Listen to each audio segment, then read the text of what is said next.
Now let's find out what's in the box today. I wonder. Let's see. Oh, it smells good today. Oh, it smells delicious. Still creaky. Still squeaky. But, oh, I like these things. Look. Now I know what you're thinking. It's a purple pickled onion. But it's not a purple pickled onion. This, my friends, this is a fig. And I don't care a fig what you think about it. I love figs, fresh figs, and they smell so nice. They're not so common in this country. They're more of a fruit you would find in a very, very hot country. But this can only mean one thing. Today I have to tell you one of Scheherazad's tales. Now, do you know Scheherazade? Do you? Have you heard of Scheherazade? The greatest storyteller of all time. She had to tell 1,001 nights to protect herself. Yeah, to save herself. To save her head from being chopped off, in fact. 1,001 nights, 1,001 stories. Her stories are called Arabian Nights. And do you know what? I happen to have Scheherazade sat right next to me. Here she is. And Scheherazade is not just a good storyteller. She's actually a pretty fine belly dancer. So I think we're going to start today's story with a belly dance. Not me, Scheherazade. And if you do any belly dance out there, at home, I think this would be the time to strut your stuff on that rug. Are you ready? Here we go. The wonders of technology. Music should be starting right now. Here we go.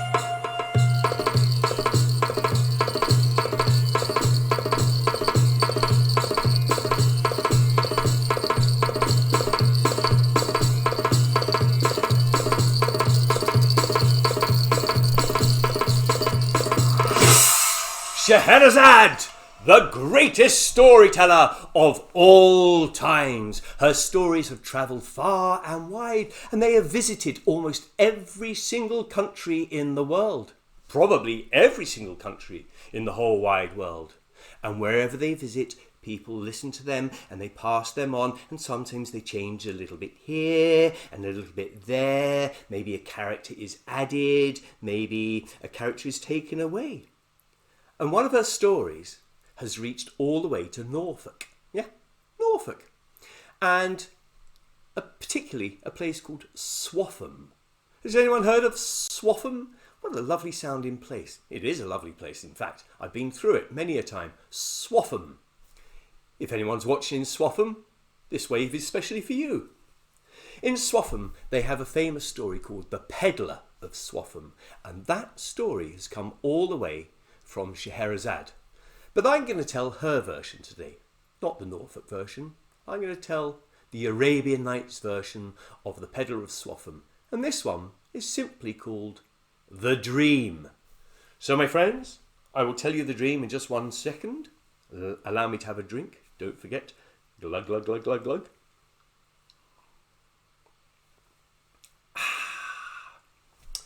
This story is all about a man called Judder. Do you know Judder? Have you ever met him? Well, Judder, he was so poor, he had to mend the holes in his pockets with his own beard. Yeah, he was really poor and he had bad luck. He was a fruit farmer. He lived on the outskirts of Baghdad, in a ramshackle hut on a scribbled scrabble hill where the grass only grew in patches, here and there and here and there. And in his field were lots and lots of bald fruit trees. And there was one single fig tree, just one single fig tree. But that fig tree could only grow figs on half of its branches. You see, like I said, he had bad luck. In fact, he had terrible luck. He's one of those sorts of people who could never hold on to his money. Not like Lazy Jack. I don't mean that Judder carried his money around on his nose and it might roll off under a bush and he couldn't be bothered to pick it up. No, it's just he had bad luck after bad luck after bad luck. There was one time he was on his way to the market. He was about to buy some new trousers. But he looked round at his ramshackle hut and he could see that there was a tile cracked on the roof. And he realised that water was going to leak because it was going to soon be the rainy season. So instead of spending his money on a new pair of trousers, he spent the money on some new tiles. How boring is that? You can't wear old tiles on your legs, can you? One day he was about to buy some chocolate. He'd saved up enough money to buy himself a bar of chocolate. And on the way to the shops, he felt a squelchy foot. Yeah? And he realised he had a hole in one of his shoes. And he had to spend that money that he was going to spend on chocolate, he had to spend it on a new piece of leather. And another time he would go to the market, buy a big bag of groceries, and the bag might just split. And the food would go everywhere and get all squished and squashed. Poor Judder had such terrible bad luck. And one day, on his fruit farm, his orchard, he used to have lots of oranges, lots of lemons, and like I say, just one fig tree. But the fig tree had the most perfect figs that everyone in Baghdad went crazy for. But a plague of pesky bugs came along. And they saw his orchard and they went, oh, look at that, look at that. And they dived down onto the fig trees. Onto the orange trees first, and they started with the orange trees, and they went munch, munch, munch, munch, munch, bzzz, munch, munch, munch, munch, munch. We can make marmalade in our little bug bellies. We love oranges. And then they went from the oranges onto the lemon trees. Lemons, we like lemons. Make fizzy lemonade in our tummies. Tum, tummy, tum, tum, bzzz. And they ate all the oranges and all the lemons, and they just started work on the figs. They just started work when it started to rain, thankfully. And the bugs hated the rain, and they went off and sulked in some cave somewhere. They'd only eaten half of the figs on this tree, which is why the fig tree could only grow figs on one half of it. They were still very tasty figs, though.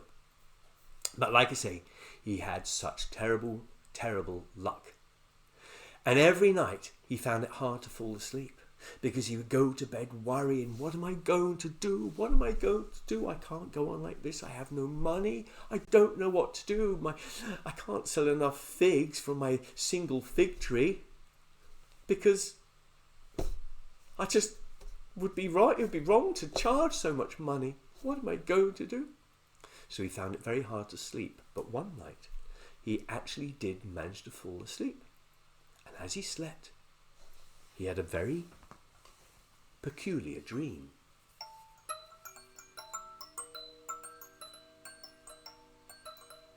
Judder, Judder, listen to me. I am the voice of all dreams. Go to the city of Samarkand and your fortune will change. Go, Judder. Go. Well, there are dreams and there are dreams, aren't there? Different types of dreams. Some dreams you can remember first thing in the morning. Some dreams you don't remember until 4 o'clock the following day. Yeah, as you're having a cup of tea with a bourbon biscuit. Is he obsessed with bourbons, you're asking? Probably, yeah. Some dreams you only remember little snatches of, bits and pieces, here and there. What was that dream I had? I don't quite remember it all. And some dreams are so real that when you wake up you think, did they actually happen? Well, the dream that he had was none of those. Something was puzzling him. He knew it was an important dream. He knew he must remember, but he couldn't remember it. What was my dream, he said. What was my dream? Tap dancing elephants. No, it wasn't that one. Riding a bicycle made of chocolate.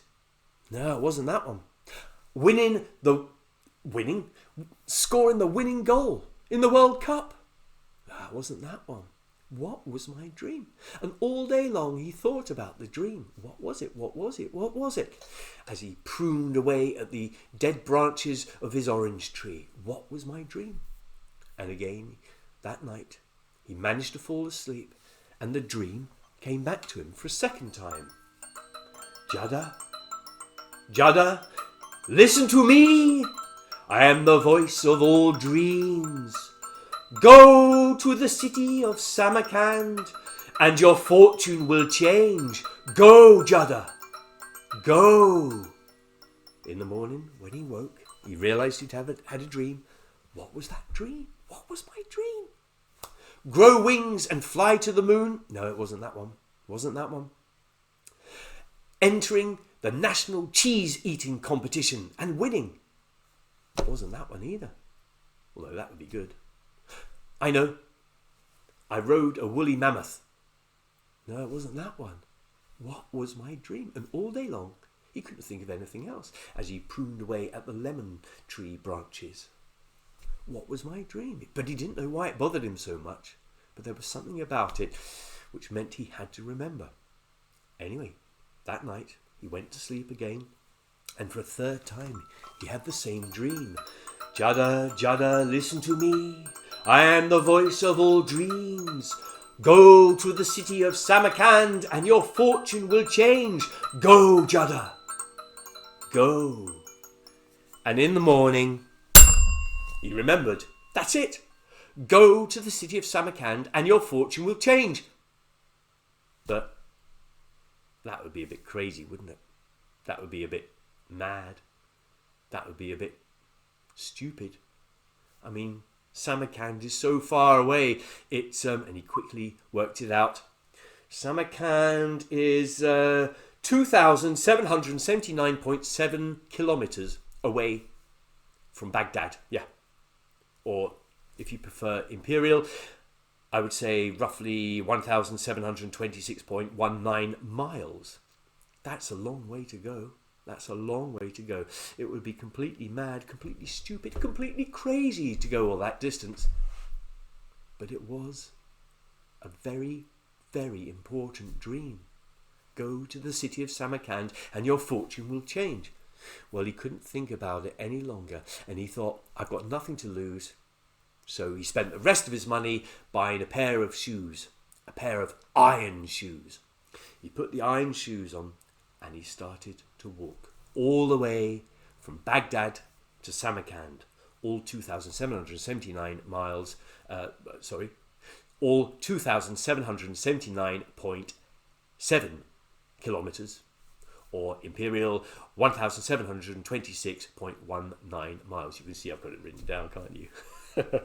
How does he remember those figures, you're saying? My goodness me. Anyway, it took him ages getting there. Ages, weeks and weeks and weeks. If he was lucky, he might get a lift on a camel, or maybe an elephant, or maybe a horse. But by the time he got to Samarkand, he was exhausted, and his iron shoes were worn away to nothing. He was starving. He didn't know what to do. He walked into the city, which I have to say is a beautiful city, a fantastic city. So colourful, amazing coloured tiles on roofs, such a beautiful place. It's almost as if the architect of Samarkand was the same architect who built the gingerbread cottage in Hansel and Gretel. Yeah, that pretty. But he was too tired and too worn out to appreciate this beauty. And he didn't know what to do, so he slumped down underneath a huge tall tower in the middle of the marketplace. Yeah, well, sort of just at the edge of the marketplace, let's say. Not right in the middle. That would look like a space rocket, wouldn't it? Yeah. So he just sat there and he looked around thinking, well, what's going to happen now? How is my fortune going to change? And then he thought, I've been an idiot, haven't I?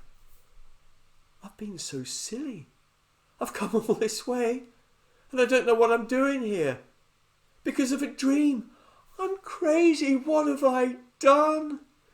Well, quite quickly he fell asleep because he was worn out, and when he woke, he realised that someone had chucked down some money. Just a couple of coins, enough to buy some bread, but not enough to change his fortune. Oh, what have I done? He bought some bread, he ate that, and then he started wandering around the place. He wandered for 2 more days. 2 more days, thinking, when is my fortune going to change? And he didn't know what to do. Occasionally, people would give him water, which was lucky because he was very thirsty. And occasionally, people would leave him some coins for more bread. But he was starving and he was fed up. Anyway, there he was, sat beneath the tower, at the side, let's say, of the marketplace, when he heard a very shrill voice. Oi! Oi, you! You! Scruffy boy! He looked up at the tower, and leaning out of the window was a very peculiar little old lady. Oi! You! You! You down there, Scruffy boy! Who are you? Who are you? My name is Judder. Who are you? Hang on, I'll tell you my name in just a minute. Your name is Judder, did you say? Judder? Now that is a completely weird and wonky name. You want to get yourself a sensible name. A sensible name like mine. My name is Granny Grimblenose. Yes, Granny Grimblenose, and I am the cleaner. The cleaner of the entire city of Baghdad. Now tell me, what are you doing here? I've been watching you, you know. I've been watching you. You've been walking around here for 3 days. 3 days. You don't know what you're doing, do you? You don't know what you're doing. And you're begging as well. I don't like beggars. I don't like beggars at all. They're dirty. You're dirty. You're dirty. And I'm the cleaner of Samarkand. I'm going to come down and I'm going to scrub you. I'm going to scrub you clean. You dirty, dirty, dirty boy. You scruffy oik. Who are you? I've asked that one already, but you shouldn't be here. Oh, I'm really sorry. I'm not really a beggar. I came here. I felt I had to come here because I had a dream. Hang on. You came here because you had a dream? My goodness me! And as Granny Grimblenose said this, he really did think, I've been a prize idiot, haven't I? How foolish am I to have come all this way because of a dream? Yes, you are a prize fool, aren't you? My goodness me, where do you live normally? Come on, where do you live? Tell me, where do you live? I live in the city of Baghdad. Hang on, you live in Baghdad, and yet you've come here, all that way, all 2,779.7 kilometres, or if you prefer imperial, 1,726.19 miles. You must be bananas bonkers! I am not bananas bonkers. I really aren't. I had to come here.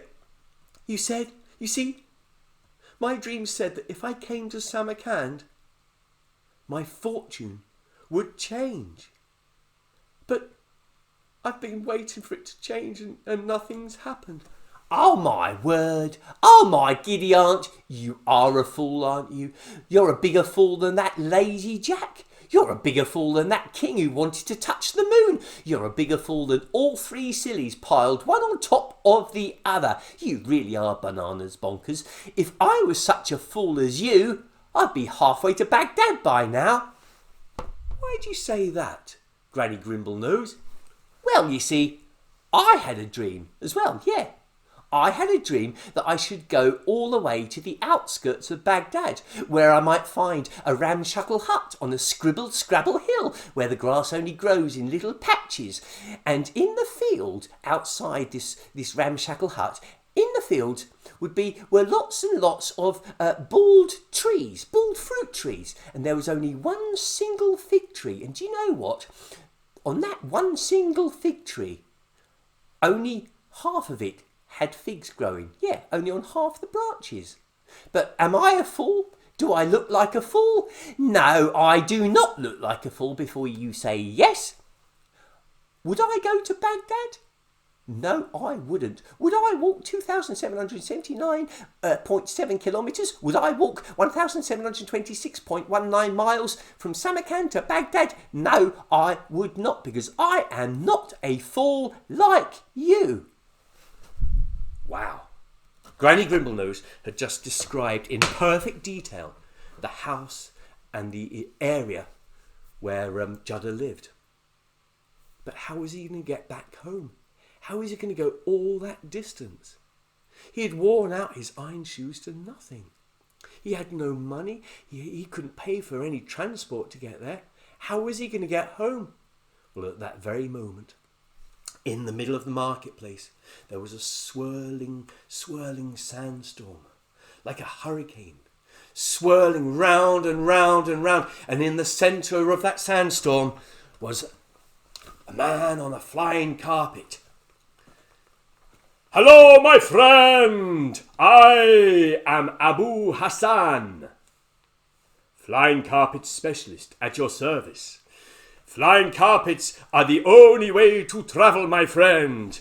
They are clean, they are efficient, and they are all environmentally friendly. The only way to fly, unless you are a bird. I am on my way to Baghdad right now. You can join me if you want." Well, this was almost as if Judder's dreams had come true. He hopped on the back of Abu Hassan's flying carpet, then up, up and away! It flew all the way from Samarkand to Baghdad. And there, on the outskirts of Baghdad, was a ramshackle hut on a scribble-scrabble hill where the grass only grows in patches. And there was his field with bald fruit trees, and a single fig tree which could only grow figs on half of its branches. Well, what do I do now? The only thing to do would be to dig. He dug, and he dug, and he dug, and he dug right underneath that tree. And he found a pot of gold. Amazing! Fantastic! His dream came true. He went all the way to Samarkand and his fortune changed. And well, my friends, if you don't believe this story, I'll prove it to you. In this box here, I have got his iron shoes, which Judder wore away to absolutely nothing. And do you know what? Here they are. Well, my friends, if you enjoyed that story, and you like the music as well, visit our website, because this is one of the stories on our CD, the Arabian Nights CD. So I hope you enjoy listening to that. And in the meantime, please stay safe, please stay healthy, please look after each other. TTFN.